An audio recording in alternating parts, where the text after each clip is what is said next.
Ladies and gentlemen, there are moments when God folds his words into silence, and in that sacred stillness, he says more than language ever could. You pray, you cry, you search for a sign, but all you hear is the quiet hum of nothingness. Yet that quiet is not empty. It is full of divine activity. Heaven often chooses silence because your spirit needs to be tuned before it can receive what words would only distort. Sometimes the noise of your own thoughts drowns the whisper of his will, and so God withdraws his voice to teach you to hear differently, not with your ears, but with your heart. When heaven is silent, it is not because God has stopped speaking. It is because he is speaking in a different frequency. The Spirit moves in ways that words cannot carry. The silence becomes the language of intimacy, the quiet space where he reveals himself in ways too deep for speech. Think of how the sea moves beneath its surface. That's how God moves in silence, unseen, but always in motion. The stillness around you is not a pause in his plan. It is the secret place where his plan begins to take shape. In silence, God rewrites your desires. He pulls away the voices that distract, the thoughts that scatter, the emotions that cloud your hearing. He draws you inward, away from the noise of opinions, away from the pressure to perform, away from the world that demands words when God desires wonder. So, it is in that quiet where the soul learns to breathe again, to trust without proof, to wait without panic. The language of heaven is not made of syllables. It is made of surrender. There are truths too holy to be shouted, promises too delicate to be spoken aloud. God protects them in silence. He hides his greatest revelations not in thunder, but in stillness, for the heart that can handle silence can handle glory.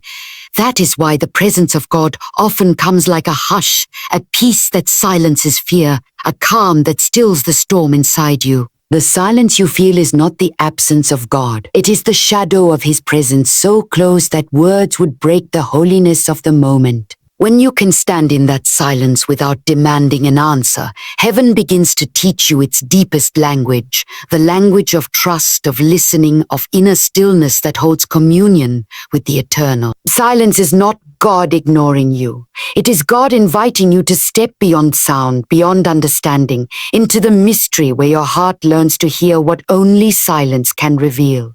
When God begins to move in your life, he often wraps his work in silence. He hides what he's growing, not because he wants to withhold it, but because some things can only mature in secret. Just as a seed must be buried in the dark before it can rise into the light, God often places your promise in a season of quiet where no one sees, no one claps, and no one understands. You might mistake the silence for rejection, but in truth it is protection. God shields what is sacred until it is strong enough to stand the storm of exposure. Every great move of God starts unseen. The roots grow before the fruit shows. And the silence you feel is the soil where he's working deep within you, forming strength, character, and faith that can hold the weight of the blessing to come. If he revealed everything too early, it would draw attention before it was ready. The enemy would attack it. People would misunderstand it. And you might even speak it away before it had time to breathe. That's why God sometimes keeps you quiet. He's protecting what's still forming inside you. You see, divine silence is not a punishment, it's a covering. When a mother carries life within her, she guards her womb, avoiding anything that could harm what's growing. So does God. He hides your future until the time is right. You think nothing is happening, but heaven is in full construction. The silence is not the end of your story, it's the safety of your beginning. The same God who closes your mouth is the one who will open it at the appointed time. And when he does, the word you speak will carry power, not anxiety. Sometimes the silence is also God's way of teaching you not to overshare divine things with people who cannot understand divine timing. There are some blessings that only obedience and patience can protect. Every time you feel the urge to explain, to announce, or to prove something, the Spirit whispers, "Be still," because premature exposure kills what patience would have perfected. The things born in secret with God carry an authority that cannot be manufactured in public. So if you are walking through a season of quiet, don't fight it, embrace it. The silence means something sacred is being formed in you. Heaven doesn't waste silence, it uses it. What feels like hiding is actually holy incubation. What seems delayed is divinely guarded. God's silence is the invisible hand that shields your purpose from harm until it's ready to bloom. When the time comes, the same silence that once concealed you will give way to a voice that cannot be ignored. But when God starts to move in your life, He often covers His work with silence. It's not neglect, it's protection. What He plants in you is holy, and He hides it until it's ready to face the light. Just as a seed must stay buried before it breaks through the soil, the promise He gave you needs the quiet to grow deep roots. If He let it sprout too soon, it might die in the wind of opinion or wither under the glare of attention. So He folds you into silence, and in that hidden place, faith begins to take shape. Heaven's stillness is a shield. God protects what He's forming inside you from voices that would question it, from hands that would touch it, from your own impatience that might try to rush it. Every dream needs a season of secrecy. Every calling must be guarded before it can be revealed. The silence isn't a prison. It's a womb. It's where God refines your motives, strengthens your spirit, and anchors your roots so the fruit will last. Sometimes you'll want to tell everyone what God has promised, but He holds your tongue because what is divine must mature before it's declared. Premature words can expose a holy thing to unholy ears. So He teaches you restraint. He teaches you to guard what you've heard in prayer. The silence becomes your sanctuary, a sacred pause where God shapes not only the promise but the person who will carry it. In time, the silence will break, but until then, let it keep you, let it protect you, let it be the unseen hand of God wrapping your destiny in grace, and it's strong enough to stand the light. The quiet is not empty, it's alive with creation, and when He's ready, what He grew in silence will speak louder than you ever could. There comes a moment when faith must walk without sound, when prayers seem unanswered and heaven feels distant, yet your heart refuses to give up. That's when silence becomes the proof of trust. It's easy to believe when the voice of God is clear, when signs confirm and doors open. But true trust is born in the quiet, when you cannot trace His hand, yet you still choose to believe in His heart. Silence is not a void. It's a test, a sacred classroom where God teaches you to stand without explanation, to rest without reassurance, and to love Him without needing proof. In those silent seasons, God isn't ignoring you. He's inviting you into deeper faith. The child cries for constant attention, but the mature soul learns to walk by confidence in who the Father is, not by constant reminders of what He said. When God withholds His voice, it is because He's training your spirit to remember His character. You stop needing signs when you know His nature. You stop demanding answers when you've already tasted His faithfulness. Silence is the place where trust outgrows sight. Sometimes the silence hurts. You want to feel Him, hear Him, sense Him. Yet it is precisely in that aching stillness that He measures your loyalty. Will you worship without wonder? Will you still call Him good when you don't understand? Faith that depends on constant reassurance is still fragile. Faith that survives silence is unshakable. The silence doesn't mean God is far. It means He trusts you enough to walk by faith, not by feeling. And as you stay still in that quiet, something beautiful begins to happen. The noise of doubt fades and peace quietly takes its place. You stop striving to hear a word, and you start resting in the Word Himself. Your heart stops chasing confirmation because your soul remembers. He has never failed you before.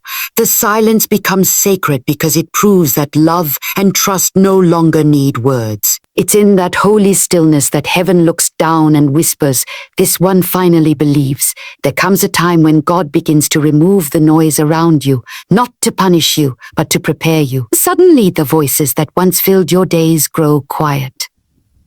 The people who always had opinions fade into the background. The invitations, the distractions, the constant noise of others' expectations, all of it begins to disappear. It feels strange at first, even lonely, but heaven knows what it's doing. Silence is not isolation, it's divine separation. God is drawing you away from the noise so you can finally hear the whisper that matters most. Distraction is one of the enemy's favorite tools. If he can't destroy your destiny, he'll drown it in noise. He'll keep you busy with what doesn't matter so you'll miss what does. That's why God sometimes quiets your world, to detox your spirit from the chaos that's been clouding your clarity. He pulls you away from constant conversation because revelation can't live in confusion. When the world's volume goes down, the voice of heaven rises. In silence, you begin to discern again, not through emotion, but through stillness. When God separates you, it's because he's calling you higher.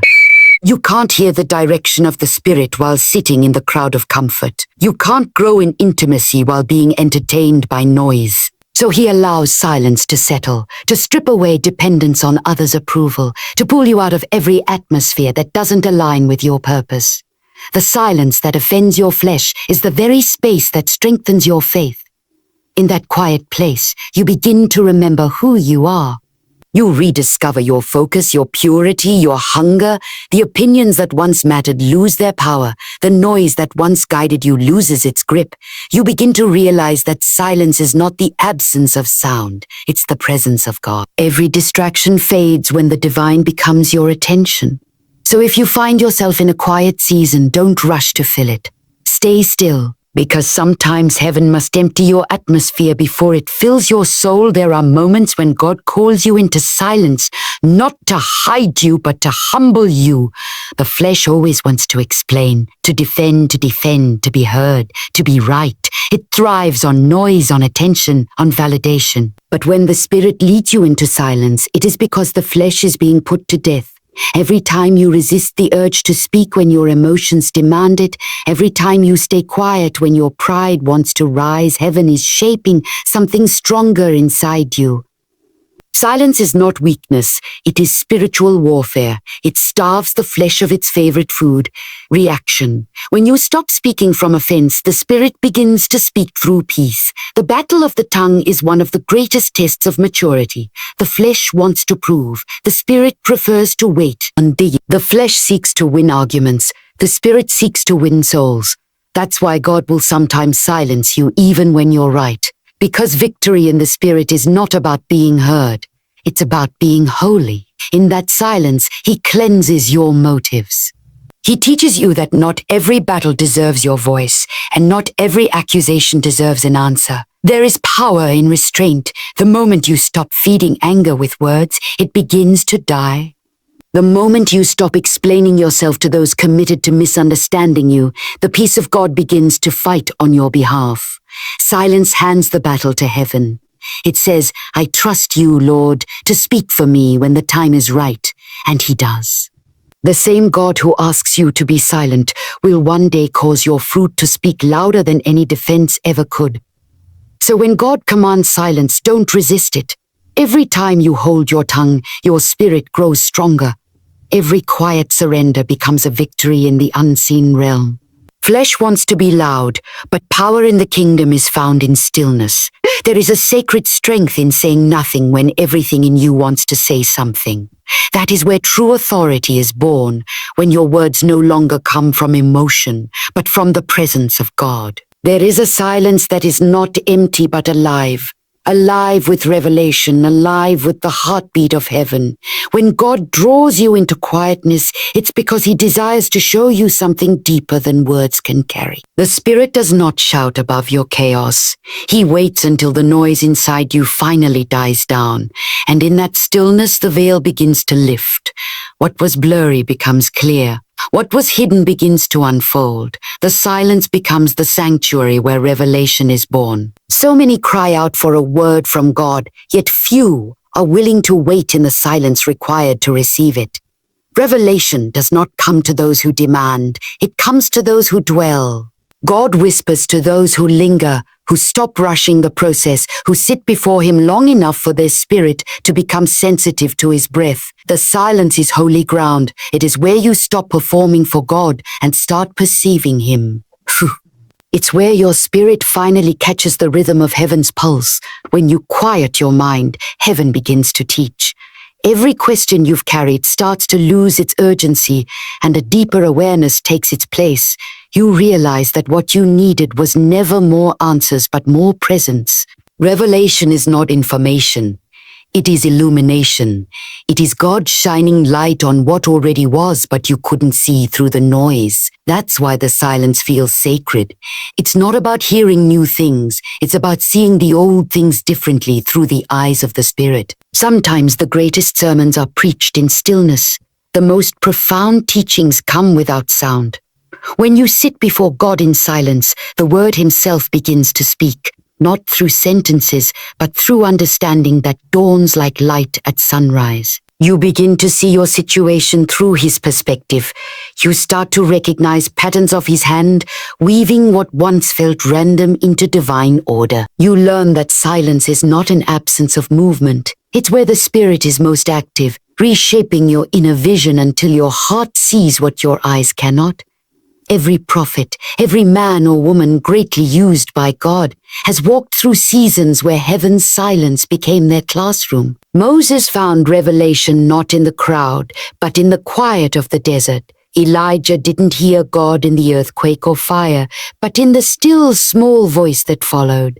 Even Jesus often withdrew to lonely places to pray, to listen, to realign, to receive strength for the next step. Revelation requires withdrawal, because what God wants to show you can't be heard in the noise of human conversation. It must be caught in the whisper of communion. There's something humbling about silence. It strips you of control. You cannot force God to speak. You can only make space for Him to reveal. In that space, pride melts away and dependence is born. You learn to wait without striving, to love His presence more than His answers. Every time heaven is about to reveal something new, it first passes through a period of silence. Before revival, there is reverence. Before fire, there is stillness. Before the shout of victory, there is the hush of surrender. Even Jesus moved in that rhythm. Before the resurrection came the silence of the tomb. Before Pentecost came the silence of the upper room. Those who could wait in that quiet received power that shook the world. The same pattern is true for you. God's silence is the soil where His glory germinates. He hides you not to forget you, but to fortify you. He keeps you unseen so that when His glory shines, it does not crush you. You cannot carry glory without first learning to handle quietness. In that silence, pride dies and dependence grows. Your own strength fades, and the Spirit begins to fill every empty place. You learn that your voice is not what brings change, it's His. You begin to worship differently, not for what you feel, but for who He is. And that's when heaven starts to stir. The stillness you thought was delay becomes the rhythm of preparation. The silence becomes sacred because it's charged with glory waiting to be revealed. You can almost feel the weight of heaven leaning over your life, ready to break forth at the appointed time. God uses silence to stretch your capacity for glory. The longer you wait, the deeper your roots grow. He's not ignoring you.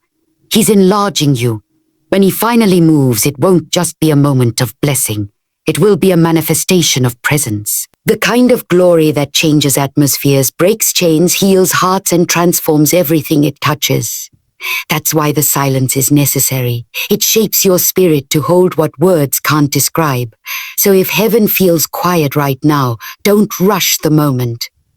Don't fill the silence with fear or frustration. Let it do its work. Let it prepare you. There is always a sound after the stillness, the sound of answered prayer, the sound of breakthrough, the sound of glory. The silence is not the end of the story. It's the breath before the song begins. When God finally speaks again, the very silence you endured will make the sound of His glory even louder.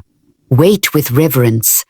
Rest with expectation, for when heaven breaks its silence, the world will know that it was never empty, it was pregnant with glory. And when that glory arrives, it will make sense why God had to quiet everything first, because only in the stillness can the fullness of His power be revealed. The silence was never wasted.